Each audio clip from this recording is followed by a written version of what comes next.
حسین یا حسین آواز سے کہنے کا کیا مطلب ہے؟ تاکہ دنیا والوں کو یہ بتا دیں اگر کوئی اہل بیت ہے تو ان کا گھر یہ ہے، بعد میں خواہ مخواہ چکر میں نہ مبتلا ہو جانا کہ اہل بیت فلاں جگہ ہے، ایکسٹینشن نہ بنانا۔ اگر کوئی گھر ہے اہل بیت کو یہ گھر ہے۔ یہ کس لیے تھا؟ یہ سارا کس لیے تھا؟ تاکہ صحابیوں کو، اہل مدینہ کو یہ بات بتا دی جائے کہ گھر جو اہل بیت کا ہے وہ یہ ہے، یہ بتانے کے لیے تھا۔ اس کے بعد صلوات پڑھتے، یہ بھی ایک فضائل کا۔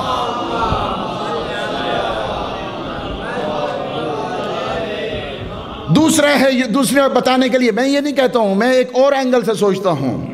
پیغمبر اسلام نے مباہلہ میں لے گئے، تطہیر میں لے گئے، بچوں کو اٹھایا، ان کے ساتھ ناز کیا، انہیں پیار کیا، سب چیزیں ہیں۔ آپ سوچتے ہیں کہ یہ شاید نانا نواسے کی کوئی محبت ہے، بھائی بیٹے کی کوئی محبت ہے، بیٹی کی کوئی محبت ہے۔ میں اس لیے نہیں سمجھتا ہوں، میں اس کو اس انداز کے ساتھ سمجھتا ہوں کہ پیغمبر اگر بیٹی کے سلسلے میں بھی کہتے ہیں، اپنے ابن ام کے سلسلے میں کہتے ہیں، اپنے بیٹوں کے سلسلے میں کہتے ہیں، تو وہ کل کے نظام اسلام کو بتا رہے ہیں۔ کل آپ کا نظام اسلام یہ ہے، نظام اسلام یہ ہے کل آپ کا نظام اسلام اگر آپ کو چاہیے، آپ کو ایک ایسا ہادی اور مہدی گھر چاہیے تو وہ یہ ہے۔ اسی وجہ سے جب شہزادے سوار ہیں، مہر نبوت کے شاہ سوار، تو صحابی یہ کہتا ہے، صحابی کہتا ہے نعم المرکب، نعم المرکب، سواری کتنی اچھی ہے، سواری کتنی اچھی ہے، زلفوں بے ہاتھ، اب ادھر لیفٹ ٹرن رائٹ ٹرن، دائیں چلیں بائیں چلیں، انڈیکیشن ہو رہی ہے زلفوں کے ساتھ۔ صحابی کہتا ہے، صحابی نعم المرکب، سواری کتنی اچھی ہے۔ پیغمبر فرماتے ہیں یہ نہ کہو بلکہ یہ کہو نعم الراکب، سوار کتنے اچھے ہیں۔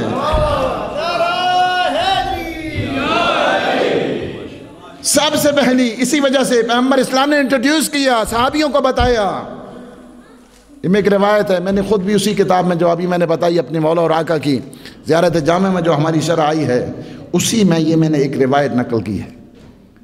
صحابی آئے اور انہوں نے کہا، پیغمبر بار بار ان کو کیا کہتے ہیں، آپ کو پینیٹریٹ کرتے تھے ان کے دماغوں میں، ان کے دماغوں میں داخل کرتے تھے بات کس کی؟ علی کی بات، نبی کی بات، زہرا کی بات، حسن اور حسین کی بات۔